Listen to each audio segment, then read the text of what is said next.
Hello बच्चों, चलिए प्रश्न को पढ़ते हैं और समझते हैं। सिद्ध कीजिए कि एन सी आर प्लस 2 गुणा N C R minus 1 plus N C R minus 2 यह बराबर होता है एन प्लस 2 सी आर के। इस कथन को हमें सिद्ध करना है। प्रश्न को हल करने से पहले हम प्रश्न के लिए मुख्य अवधारणा लिख लेते हैं।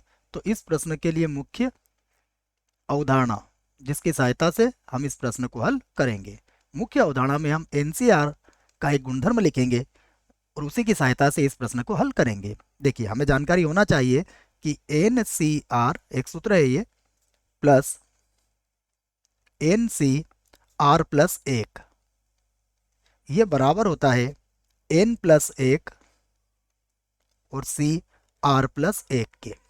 ये बात आप याद रखें। इसी सूत्र की सहायता से हम इस प्रश्न को सिद्ध कर देंगे। अब जो प्रश्न है हम उसका बायां पक्ष लेंगे और इसे हल करेंगे। तो मैं यहां लिख देता हूं प्रश्न का बायां पक्ष।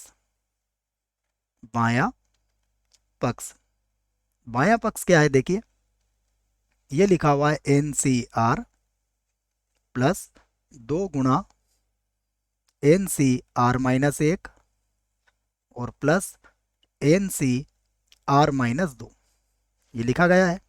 हम इसे क्या लिख सकते हैं?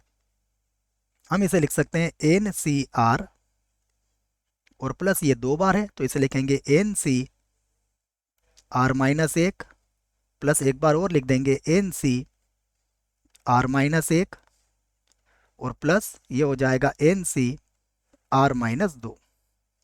अब अगर हम देखें तो हमारे पास ये दो समूह बन गए हैं। दोनों समूहों को हम इस प्रकार से लिख सकते हैं। मैं पूरा व्यवस्थित इसको जमा देता हूं। देखो, यहाँ पर आर है और यहाँ पर एक अधिक है, इसको समझिएगा आप।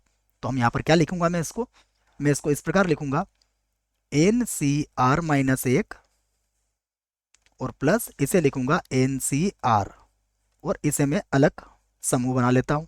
देखो, यहाँ पर आर माइनस 1 है, आर माइनस 1 को एक बार और लिख देता हूँ। यदि ये माइनस 1 आपको थोड़ा सा कम दिख रहा है तो ये हो गया हमने आर माइनस 1 और प्लस यहाँ सूत्र में समझिएगा, यदि यहाँ आर है तो इससे एक अधिक है यहाँ पर, बस ये बात समझाना है आपको। तो यहाँ पर होगा एन सी आर माइनस 2 और प्लस इसे लिख दूंगा मैं एन सी आर माइनस 1।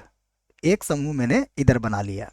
अब दोनों ही जगह मैं सूत्रों का प्रयोग कर सकता हूँ। देखो, यहाँ पर आर माइनस 1 है और यहाँ पर एक अधिक है। तो अब सूत्र से क्या होता है? दोनों में एक एक जुड़ जाएगा। यूं कह सकते हैं आपके एन में तो एक जुड़ेगा और आर प्लस 1 जो इधर वाला है ये वैसा का वैसा रह जाएगा, यूं कह सकते हैं आप। तो ये बन जाएगा एन प्लस 1 और कौन सा अधिक वाला पद है? आर माइनस 1 और आर, इनमें आर अधिक है तो ये आर वैसा का वैसा यहाँ पर आ जाएगा। जैसे देखो, ये आर प्लस 1 आया ना, तो यहाँ आर प्लस 1 ही आ गया है आपका। उसके बाद प्लस यहाँ भी देखिएगा, ये बन जाएगा एन प्लस 1। तो इसको तो लिख दिया मैंने एन प्लस 1 और यहाँ पर कितना हो जाएगा हमारे पास? देखिए, ये आर माइनस 2 है, ये आर माइनस 1 है, तो ये क्या बन जाएगा हमारा? आर माइनस 1 बन जाएगा। इसको लिख दिया मैंने आर माइनस 1। ये आपके समझ में आ गया होगा। अब हम यहाँ पर पुनः सूत्र लगा सकते हैं। देखो, इसी सूत्र का प्रयोग हम यहाँ पर करने वाले हैं। तो एन प्लस 1 सी आर और N plus 1 C R minus 1 है, तो मैं इसको इस प्रकार जमा के लिख देता हूँ।